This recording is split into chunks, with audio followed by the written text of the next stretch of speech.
Este es Argentina, un país ubicado en América del Sur, que fue considerado el más rico de Latinoamérica a principios del siglo XX, particularmente en las primeras décadas del 1900. En ese periodo, Argentina experimentó un rápido crecimiento económico impulsado por la agricultura, especialmente la producción y exportación de cereales y carne. Durante este tiempo, el país fue uno de los principales exportadores mundiales de estos productos, lo que lo colocó en una posición económica muy fuerte. En la década de 1910, el Producto Interno Bruto, PIB, per cápita de Argentina era comparable al de los países más desarrollados de Europa, y se situaba por encima de la mayoría de los países de América Latina. Buenos Aires, la capital, era una de las ciudades más ricas y modernas de la región, con una infraestructura avanzada y una calidad de vida elevada. Pero en este video haremos su análisis económico del siglo XXI. Ahora bien, ¿por qué pasó de ser el país más rico a posicionarse entre los más pobres? ¿Qué medidas económicas ha implementado para aumentar su riqueza en los próximos años? ¿Tiene posibilidades reales de lograr un crecimiento potencial? Hoy, en Mente y Moneda responderemos preguntas como estas. Expliquémoslo de manera simple. A principios de los 2000, Argentina estaba en plena recuperación tras la crisis económica de 2001 a 2002, que había dejado al país con una deuda externa impaga, una severa recesión, altos niveles de pobreza y una economía colapsada. Justo en 2003 Néstor Kirchner asumió la presidencia y adoptó como principal medida la devaluación del peso argentino, abandonando la convertibilidad que lo había vinculado 1-1 con el dólar estadounidense. Esta decisión, aunque inicialmente controversial, permitió al país recuperar competitividad en las exportaciones. Bajo el liderazgo de Kirchner, la economía argentina experimentó un fuerte crecimiento. El Producto Interno Bruto creció a una tasa promedio de alrededor del 9% anual, lo que se convirtió en uno de los periodos de mayor expansión económica en la historia reciente del país. El auge de los precios de las materias primas, como la soja, contribuyó a este crecimiento. La política de subsidios a sectores clave, como la energía y el transporte, permitió mantener bajos los precios internos, pero también aumentó el déficit fiscal, lo que se convirtió en un desafío estructural para la economía. Sin embargo, este periodo estuvo marcado por tensiones con el sector privado y la creciente intervención estatal en sectores estratégicos de la economía. El gobierno implementó una serie de intervenciones, como la nacionalización de Aerolíneas Argentinas en 2004, lo que significó la salida de la gestión privada en una de las principales empresas del país. Esta medida mostró una clara tendencia hacia el intervencionismo estatal en sectores clave y afectó la confianza del sector privado en su capacidad para operar en un entorno económico predecible, ya que el gobierno estaba dispuesto a asumir el control de empresas estratégicas. En el sector energético, el gobierno adoptó políticas de control de precios, como la congelación de tarifas de electricidad y gas, con el fin de proteger a los consumidores. Aunque esto benefició a los usuarios, las empresas privadas del sector energético, como las distribuidoras de gas y electricidad, se vieron afectadas por la falta de rentabilidad debido a las tarifas controladas por el Estado. La falta de ajuste en los precios no permitió que las empresas pudieran cubrir los costos crecientes de producción, lo que resultó en una menor capacidad de inversión en infraestructura y en la calidad de los servicios. Otra medida clave fue el aumento de las retenciones a las exportaciones, especialmente en el sector agroindustrial. A lo largo de 2004 y 2005, el gobierno incrementó las retenciones a productos claves como la soja, el maíz y el trigo, alcanzando niveles del 35% al 40%. Esta medida fue una respuesta a la bonanza de los precios internacionales de las materias primas y buscaba aprovechar las ganancias del sector agroindustrial para financiar el gasto público y subsidiar otros sectores de la economía. Sin embargo, esto tuvo efectos negativos para las empresas exportadoras, que vieron reducidos sus márgenes de ganancia debido a la carga impositiva. Si bien las grandes empresas agroindustriales pudieron adaptarse a estas políticas, las pequeñas y medianas empresas del sector tuvieron dificultades para afrontar estos costos adicionales, lo que generó una creciente tensión con el gobierno, que culminó en protestas y paros agrarios, conocidos como el conflicto del campo de 2008. En cuanto al sector de servicios públicos, el gobierno implementó una serie de subsidios a sectores como la energía y el transporte, lo que tuvo efectos tanto positivos como negativos para el sector privado. Si bien los subsidios a la energía y el transporte permitieron a las empresas operadoras mantener tarifas bajas para los consumidores, esto generó distorsiones en los precios, ya que los costos reales de producción no se reflejaban en las tarifas. A largo plazo, el gobierno se vio obligado a recortar estos subsidios debido al creciente déficit fiscal, lo que afectó a las empresas privadas que operaban en estos sectores, ya que tuvieron que ajustar sus costos operativos sin poder trasladar los aumentos a los precios debido a la regulación estatal. Esto creó un ambiente de incertidumbre para las empresas que dependían de estos subsidios y retrasó las inversiones en infraestructura necesaria para mantener la calidad de los servicios. En términos fiscales, el gobierno de Kirchner implementó una política fiscal expansiva que incluyó el aumento de impuestos, especialmente a las exportaciones, y un enfoque en el gasto público para financiar programas sociales. Esto resultó en un aumento de la presión tributaria sobre las empresas privadas que enfrentaron un incremento en el impuesto a las ganancias y a las rentas. Mientras que algunas grandes empresas pudieron soportar el aumento de estos impuestos, muchas pequeñas y medianas empresas vieron mermados sus márgenes de rentabilidad. Además, la expansión del gasto público, financiado en parte con deuda y emisión monetaria, contribuyó al aumento de la inflación, lo que afectó el poder adquisitivo de los consumidores y aumentó los costos operativos para las empresas, especialmente aquellas que dependían de insumos importados. Más adelante, durante el gobierno de Cristina Fernández, que se extendió hasta el 2015, mantuvo las políticas de intervención estatal, el control de precios y la expansión del gasto público continuaron siendo predominantes.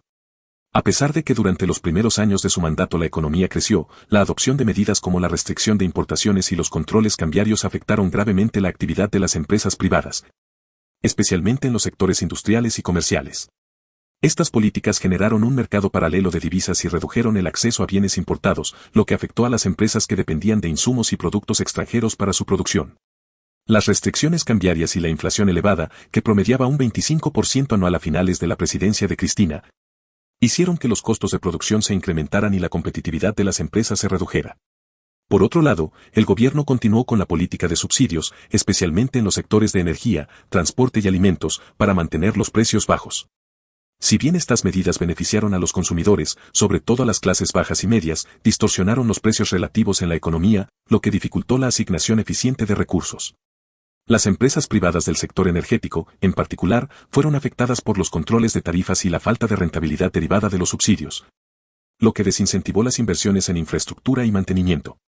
El mandato de Mauricio Macri hasta 2019 estuvo marcado por una serie de políticas orientadas a liberalizar la economía, reducir la inflación y fomentar las inversiones privadas.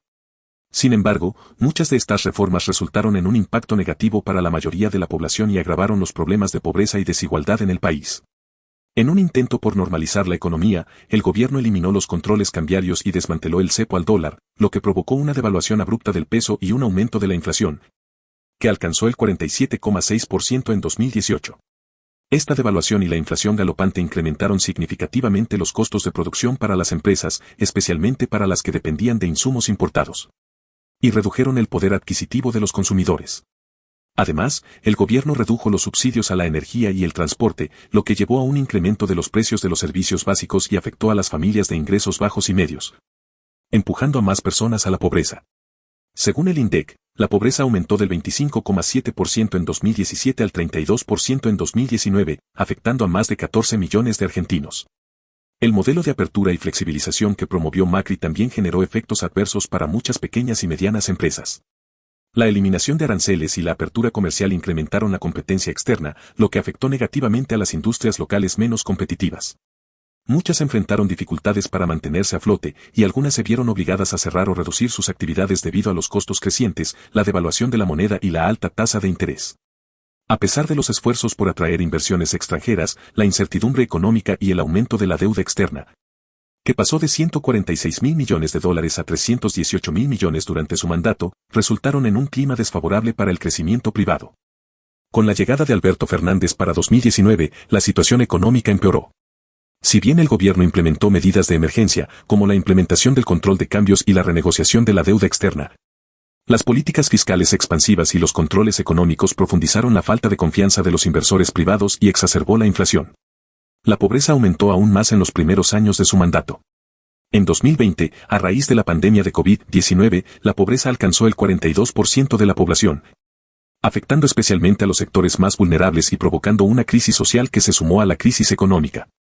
Las medidas adoptadas durante la pandemia, como los confinamientos, las restricciones a la actividad económica y la asistencia social, aunque necesarias para mitigar el impacto del virus, también resultaron en una caída del Producto Bruto Interno del 9,9% en 2020, lo que afectó tanto al empleo como a la producción privada. Las empresas, especialmente las de sectores como turismo, comercio y manufactura, tuvieron que adaptarse a un contexto de fuerte caída de la demanda, aumento de costos y dificultades para acceder a crédito. A estas malas políticas económicas implementadas se le suma la corrupción. Un aproximado que se ha manejado en varios informes y análisis es que la corrupción en Argentina podría haber costado entre 50.000 millones y 100.000 millones de dólares desde el año 2000 hasta la actualidad. Esta cifra toma en cuenta los casos más grandes y visibles de corrupción, tales como sobornos, malversación de fondos públicos, sobreprecios en obras públicas y lavado de dinero, entre otros.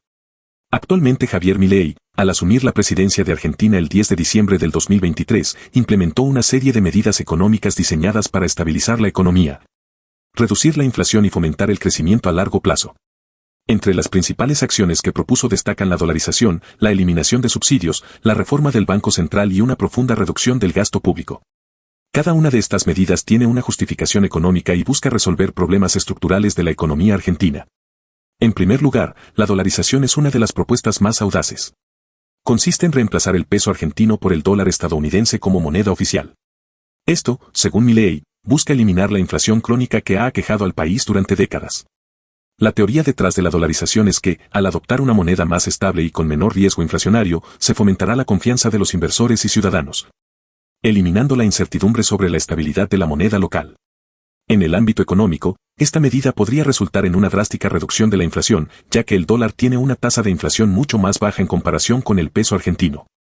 Sin embargo, también presenta riesgos, como la pérdida de control sobre la política monetaria y la capacidad del país para ajustar su economía mediante políticas de emisión de dinero. Otro de los puntos clave en su plan es la eliminación de subsidios a los servicios públicos. En Argentina, el gobierno ha subsidiado históricamente sectores como la electricidad, el gas y el transporte, lo que ha generado un gasto público elevado. Al eliminar estos subsidios, Milei busca reducir el déficit fiscal y, por ende, la necesidad de financiamiento externo, que ha sido una fuente de endeudamiento crónico. Desde el punto de vista económico, esta medida debería mejorar las finanzas públicas al reducir el gasto, pero también implica un costo social, ya que puede generar aumentos en las tarifas y afectar a los sectores más vulnerables de la población. La reforma del Banco Central es otra de las medidas centrales del plan de Milei. La propuesta consiste en reducir la autonomía del Banco Central, limitar su capacidad para emitir dinero y enfocarse en la estabilidad de precios. Esto busca evitar la emisión monetaria excesiva, que ha sido una de las principales causantes de la inflación en Argentina.